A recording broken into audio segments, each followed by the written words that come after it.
rifle set me to digging fresh latrines. Some already there had it in their minds my first day to strip me down and throw me in the crick, but one of the band I'd come in with said it wasn't worth the trouble I would give them if they tried it, so they picked on someone else instead. I stood on the bank and laughed with the others when they had him down to his dirty skin, but it was me who waded in when it came out he couldn't swim. I wasn't sorry after I'd fetched him, as the wet and cool settled off some of my stink. That evening I walked a ways down the creek past all the eyes and shucked off my own clothing and went back in. I'd have floated on my back a good long while, but I could already see that a camp was a sprawly thing, and who knew who else might have had the same idea.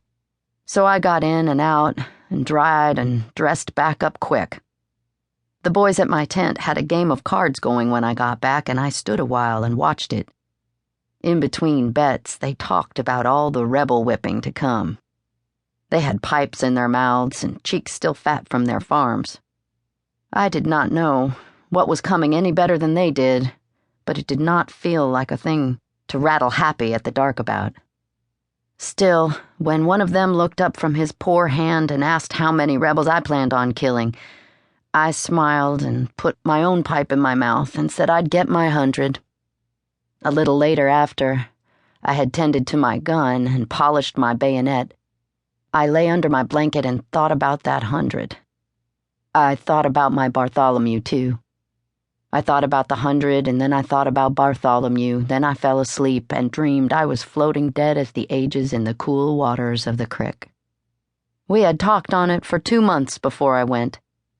I think we both of us knew from the start where the conversation was wending, but we talked on it, took it every angle, sewed at it until the stitch stayed shut. I was to go and he was to stay. There was one of us had to look to the farm and one had to go, and that was him, and that was me. We were about the same small size, but he was made out of wool and I was made out of wire. He took the sick headache every winter, and I'd never got sick one gray day in my life. He couldn't see any too well over a distance, and I could shut one eye and shoot a jackrabbit out of its ears at 50 yards. He would turn away any time he could, and I never, ever backed down. He said we didn't either one of us have to go, and I said someone wasn't him had to go and represent this farm, and after I put the bark on my words and said it a few times, that settled up the argument. We kept it quiet. The only other person I raised up the topic with was my mother, and of course she was already fine and dead. I would open the discussion with her after Bartholomew was into his snoring, or when we were at different ends of the field, or when it was my turn to go out to the shed and lay my cheek and shoulder against our cow. Once or twice, I went out to the churchyard where I'd put her stone, curried off its fresh slime and damp mosses and twittered at it like a bird.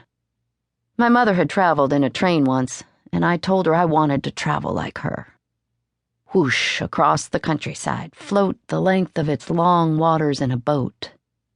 I wanted, I told her, to lie under the stars and smell different breezes.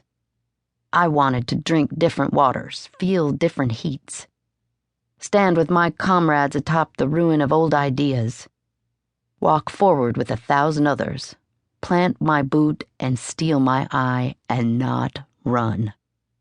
I said all this to my dead mother, spoke it down through the dirt. There was a conflagration to come. I wanted to lend it my spark. We both of us, me and Bartholomew, knew what my mother would have said in response, and so it was like she was saying it each time I asked her what she thought. Go on, and see what you got. We had drill every day at that camp.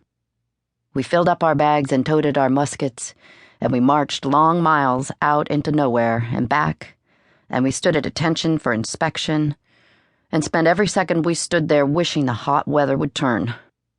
I finished up at drill and dug at the trenches, and at any other thing required a shovel.